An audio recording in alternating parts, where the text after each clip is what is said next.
Bonjour, c'est Thibault Lambert et vous écoutez Code Source, le podcast d'actualité du Parisien. L'affaire des assistants parlementaires fictifs du RN est jugée ces jours-ci par le tribunal correctionnel de Paris.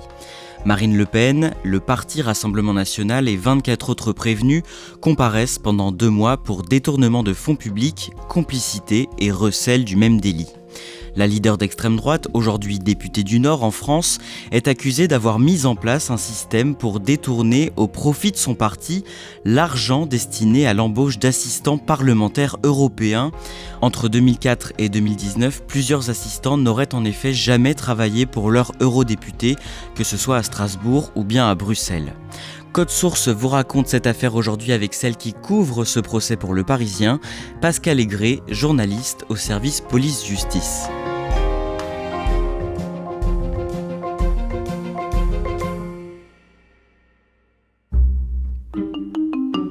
Pascal Aigret, comment apparaît Marine Le Pen, la principale prévenue, à l'ouverture du procès le lundi 30 septembre ? Alors Marine Le Pen arrive avec un air très détendu. Elle est accueillie au 2e étage du tribunal judiciaire de Paris par une forêt de caméras et de micros. Tout le monde l'attend. Pas de mouvement de foule. Et elle fait une courte déclaration pour dire qu'elle aborde cette audience de manière sereine. Quel état d'esprit êtes-vous, Madame Le Pen ? J'aborde ce procès avec sérénité. Mettez le couloir. Pas mécontente de pouvoir exposer nos arguments. Et qu'évidemment, elle n'a violé aucune règle, ni règle politique, ni règle du Parlement européen. Sur le banc des prévenus, on retrouve des cadres historiques du parti, d'anciens élus, d'anciens collaborateurs, des petites mains, mais il y a aussi quelques absents. Oui, il y a des absents comme Yann Le Pen, sa sœur aînée, la sœur aînée de Marine Le Pen, ou Louis Alliot, qui est le maire de Perpignan, qui ont donné pouvoir à leurs avocats pour les représenter, ce qui est autorisé par la loi. Mais il y a aussi un absent de poids qui est le chef historique de l'ex-Front National devenu Rassemblement National. Donc Jean-Marie Le Pen n'est pas là parce que son état de santé ne le permet pas. C'est une question qui a été discutée en amont de l'audience par le tribunal qui a décidé donc de disjoindre son cas, celui aussi d'un autre ancien cadre du parti pour les mêmes raisons, pour des raisons de santé. Et ce qui signifie en fait que Jean-Marie Le Pen et cet autre cadre ne seront pas jugés mais qu'ils restent poursuivis, mais ils ne sont pas en état de comparaître. Avant d'expliquer cette affaire dans le détail, rappelez-nous d'abord à quoi sert un assistant parlementaire au Parlement européen. En quoi consiste son travail ? Le travail d'un assistant parlementaire, c'est celui d'être le collaborateur du député. Ça peut être par exemple de faire des rapports, des missions, de préparer un déplacement, une session parlementaire. Alors le rôle des assistants parlementaires des eurodéputés est très bien défini par le Parlement européen. Il y a toute une série de règles qui sont expliquées aux eurodéputés quand ils arrivent, avec des documentations qui leur sont données. En fait, un eurodéputé a une enveloppe mensuelle, donc il peut décider de tout donner à un assistant parlementaire, mais en général, ils en prennent plusieurs, puisque l'enveloppe, c'était environ entre 17 000 et 24 000 euros par eurodéputé et par mois sur la période des faits. Cet argent ne doit pas servir à des activités personnelles. Organiser un voyage privé, c'est pas possible. Il y a des règles très précises qui visent à éviter tout conflit d'intérêts, et notamment entre l'activité purement politique pour un parti et l'activité législative pour le Parlement européen. Depuis combien de temps le Rassemblement National, qui s'appelait avant 2018 le Front National, est-il représenté au Parlement européen ? L'ex-Front National, aujourd'hui RN, est représenté depuis l'élection européenne de 1984. C'est une année où le parti d'extrême droite obtient pas loin de 11% des suffrages et 10 élus. La liste de Jean-Marie Le Pen, donc, obtiendrait entre 9,5% et 11,5%. Ce qui confirme un peu leur percée au municipal de 1983. Alors c'est assez paradoxal puisque c'est aussi le moment où ce parti adopte une position clairement anti-Union européenne. Pascal Aigret, cette affaire démarre au début de l'année 2015. À ce moment-là, le Rassemblement National publie une nouvelle version de son organigramme avec toutes les personnes qui y travaillent. Et ce document interpelle le président allemand du Parlement européen, à l'époque Martin Schulz. Pourquoi ? En fait, il y a un contexte. En 2014, le Rassemblement National arrive pour la première fois en tête à une élection. Et ce sont les européennes de juin 2014, où il obtient près de 25% des voix et 24 eurodéputés. Du coup, dans la foulée, début 2015, il y a ce nouvel organigramme qui fait tiquer le Parlement européen. Alors pourquoi ? Parce qu'il montre que 16 eurodéputés RN et surtout 26 de leurs assistants parlementaires, en fait, occupent des fonctions officielles au sein du parti. Cela surprend Martin Schulz qui décide de saisir le ministère de la Justice français. Ce qu'on sait aujourd'hui, c'est qu'en fait, il y a une enquête dès juin 2014 d'un organisme indépendant de l'Europe qui s'appelle l'OLAF, ça veut dire Office européen de lutte antifraude, qui avait déjà constaté des irrégularités, notamment dans des contrats par rapport à des relevés de badges. Déjà, ils évaluaient une somme possiblement détournée de 7 millions d'euros. C'est à partir de ce moment-là que démarre l'enquête, d'abord sur des soupçons et ensuite sur une saisine du ministère de la Justice français. Et pourquoi c'est surprenant de les voir aussi dans l'organigramme ? C'est le cumul de contrats qui met un peu la puce à l'oreille. Normalement, ils doivent vraiment consacrer tout leur temps à leur tâche d'assistant parlementaire de l'eurodéputé. Donc on voit mal comment ils peuvent faire les deux, surtout que les contrats très souvent sont localisés en France, au siège du Rassemblement national à Nanterre ou bien à Montretout, qui est un peu la commune historique de la famille Le Pen. La France se saisit du dossier, la justice ouvre une enquête début 2016, puis une information judiciaire. Que révèlent les premières investigations ? L'enquête est confiée à un service spécialisé qu'on appelle l'Office central de lutte contre les infractions financières et fiscales.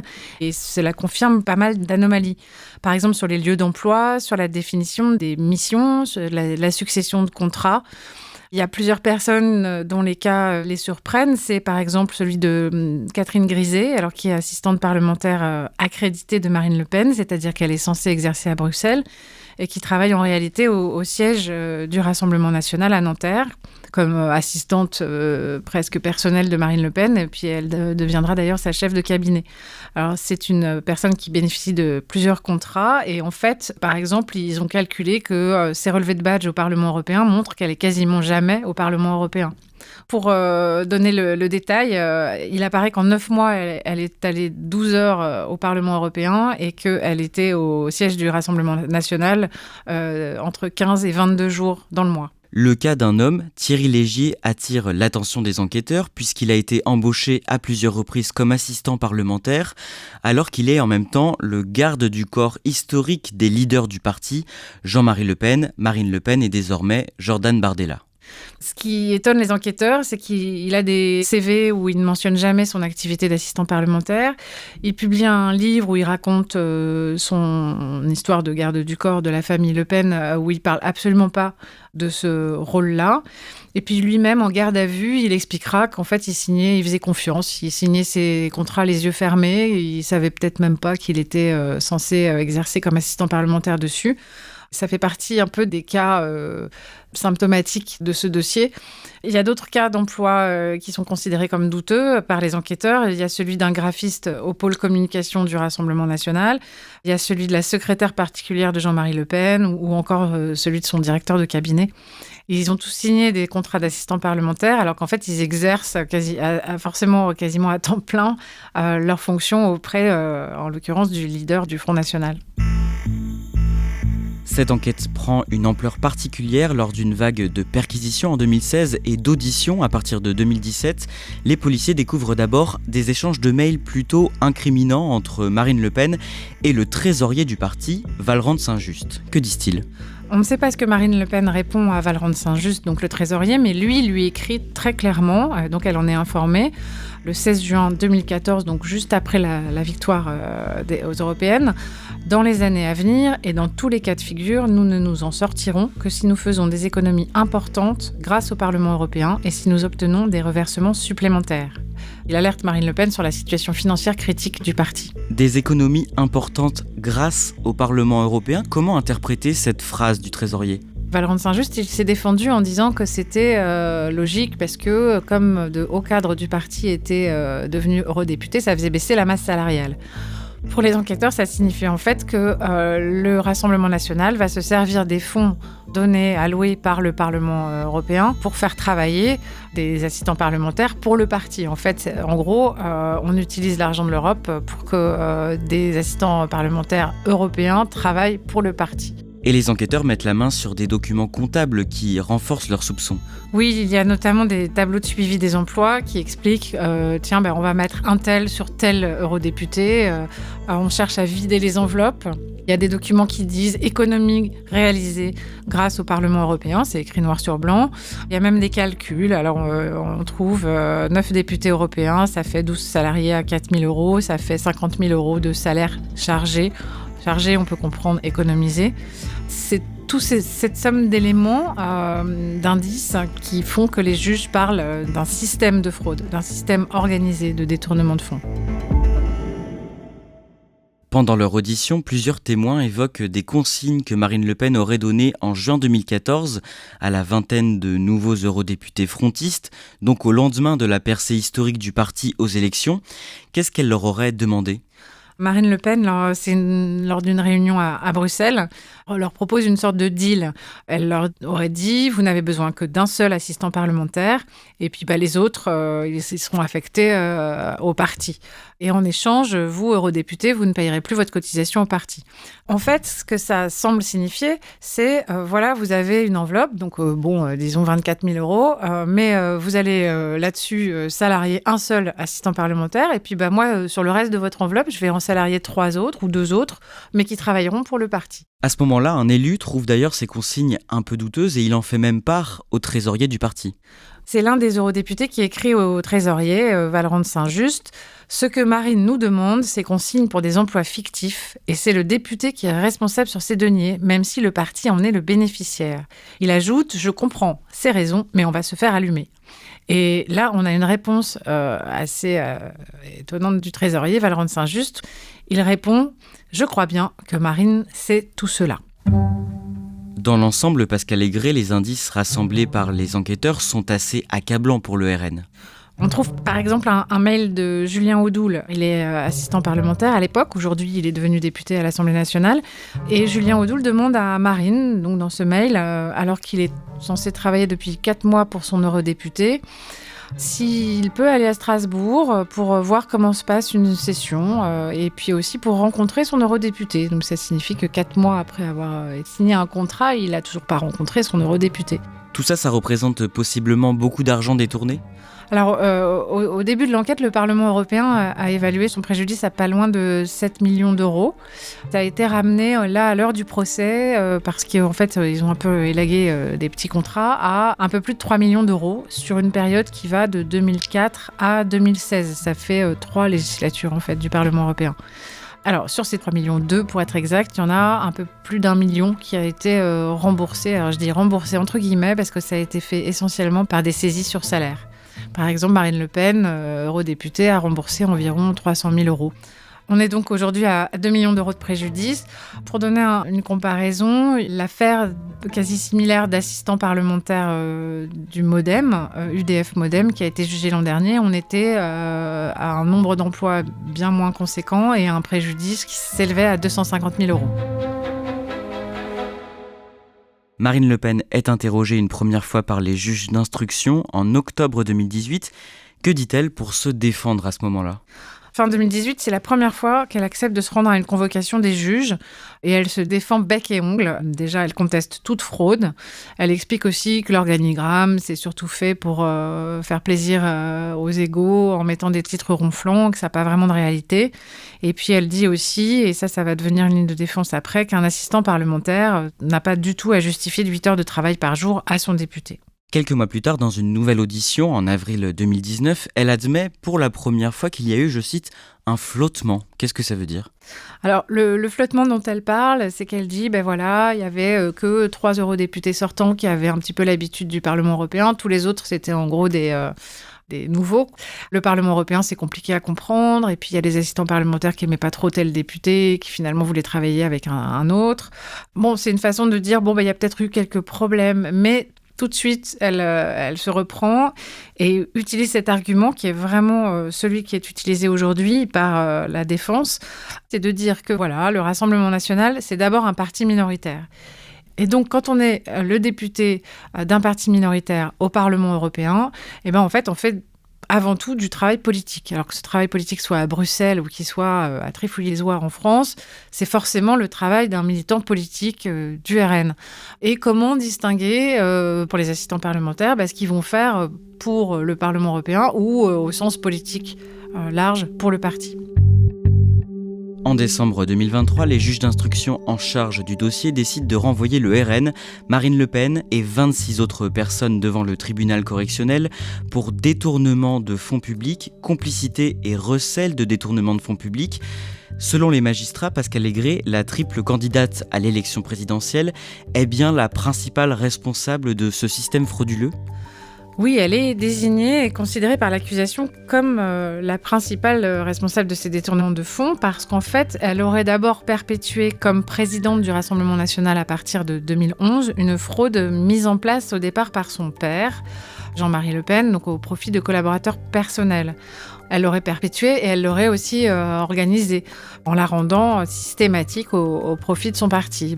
Donc avec ces éléments de cette réunion de Bruxelles dont on a parlé, ou des tableaux de suivi, ou de fait que les indices semblent montrer que tout ce qui concernait cette organisation elle était informée de tout avec un point tous les 3 mois. Elle est jugée donc, Marine Le Pen, à la fois comme présidente du Rassemblement national à l'époque, mais aussi comme eurodéputée ayant bénéficié du système avec des assistants parlementaires qui travaillaient pour le parti. D'après l'accusation, est-ce que certains membres du RN se sont enrichis personnellement grâce à l'argent du Parlement européen ? Les juges écrivent noir sur blanc que non, il n'y a pas eu d'enrichissement personnel, en tout cas qu'ils n'ont trouvé aucun élément démontrant un quelconque enrichissement personnel. Jordan Bardella, le président du Rassemblement national, a lui aussi été assistant parlementaire européen pendant 4 mois, c'était en 2015. Est-ce qu'il est lui aussi mis en cause dans cette affaire ?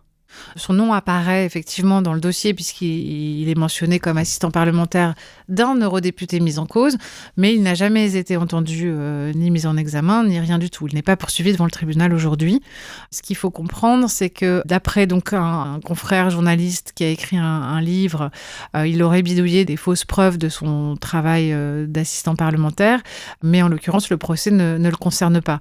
L'enquête s'est concentrée sur les cas les plus importants et ils sont déjà assez nombreux. Que dit de son côté l'avocat du Parlement européen qui s'est constitué partie civile dans ce dossier ? L'avocat du Parlement européen, maître Patrick Maisonneuve, lui aime à souligner que le Rassemblement national conspue l'Europe, mais pas son argent. Surtout, il considère que, il le dit comme ça, le chantre du tous pourri a vraiment volé le contribuable français et le contribuable européen. Il dit que le premier sens de leur constitution de partie civile, c'est de récupérer cet argent et de faire en sorte que les sommes détournées donc, soient recouvrées. Et puis aussi que la justice rappelle que ce type de méthodes sont interdites, quel que soit le parti concerné. Pascale Aigret, ce procès doit durer environ 2 mois. Marine Le Pen doit être interrogée comme principale prévenue du 14 au 16 octobre prochain. Elle a prévu d'assister à la plupart des débats. Il faut dire que cette affaire risque de compromettre sa carrière politique. Déjà sur le plan d'une possible condamnation, parce qu'elle encourt pour détournement de fonds publics 10 ans de prison et 1 million d'euros d'amende, mais aussi parce que cette infraction est assortie ce qu'on appelle une peine complémentaire, et la peine complémentaire, c'est une peine d'inéligibilité qui peut aller jusqu'à 10 ans. Alors, on ne sait pas ce qu'il y aura dans la tête des juges, puisque c'est le juge qui décide de cette peine complémentaire ou pas. Elle peut être ferme ou non, donc ferme ou avec sursis. Et surtout, il peut décider qu'elle soit d'application immédiate ou pas. Alors là, on rentre dans des jeux d'hypothèses, mais en gros, il y a quand même cette hypothèse d'une inéligibilité avant l'élection présidentielle de 2027.